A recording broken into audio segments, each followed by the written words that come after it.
Bazı toprdaşlarımız depti olmuş, ailede bir okşakan kavmantısı içip sonu bir köstü koysanız ustam denen adli fısıl bilen ailede bir kavmantısı içip sonu ben bir köstü koyayım. Bana kavlanımı aklap olduk hem de toğraş haltığı ekilimiz hem de. Şunda toğru bile bana.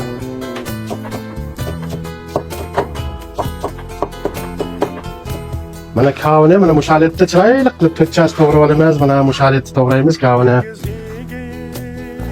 Bana azraq may sumay koyduk, sumayga bir koymayla söktük. Şimdi sağağıç koruyup, kim piyazı saldık. Piyazımdan koruyup, sağağıça bana piyaz bile koymay, sumay için azarttık. Hem de sağağıça koruyutumuz bunu. Bakın temsilcice bu kavmantısı var. Kavun toğrap boğandan ki, bana ailede boğandan ki, işte goşun seliyitip, goşun sağağından ki, bununla Kızıllazlı bir salımız var. Kızıllazlı köklazlı bir seliyitip. Bunun yakı, bana mavi karmış. Bak karmıştın seliyitimiz. Onun dikin aklı seliyitimiz. Onun dikin zire, zirin seliyitimiz. Onun dikin tuz. Tuzun salımız. Tuzun şu muhtardı seliyitip. Onun dikin az muhtar şeker seliyitimiz bunun kadına. Şeker seliyitip. Onun dikin köydürü bakan, neyimizde bana. Aşağı ibleş beyimizde koyduk. Ondan ki bunun şunda eriştirmez. Bunun şunda eriştirmez. Eriştirip bana.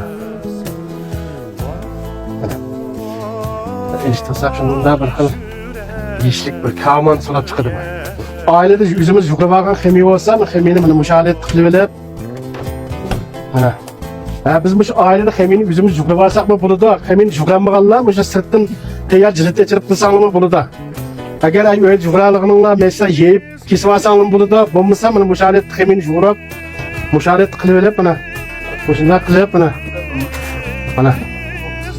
Xemirde müşahede tıklıvelip. Bunu bu kavmantısını xemirde ailede kılsak 15 gram etrafta üzümüz bana. 15 gram etrafta onu müşahede üzsek, belin yakşı çıkıdı. Belki çoğumuzu versek mi, belki kilen şüphesiz çıkıp kaladı. Xemirde müşahede. Xemirde üst boğaldaki bunu müşahedetimde tavlı varsak, xemir nayette cıltasak çıraylık şüphetlik çıkıdı. Tanışıp bana.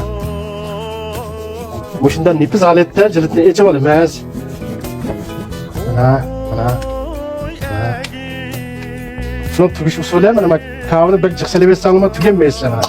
Anda tügüş sanılma nayet böyle yakış çıkıdı bana. Anda ikili toplananlı bana. Anda ikili meyanlık çapla bana.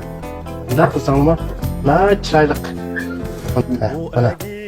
Anda tügüş sanılma nayet çıraylık çıkıdı bana. Dağılımdan selip bana. Bunu akşekte zaman. Anda tügüş sanılma nayet çıraylık.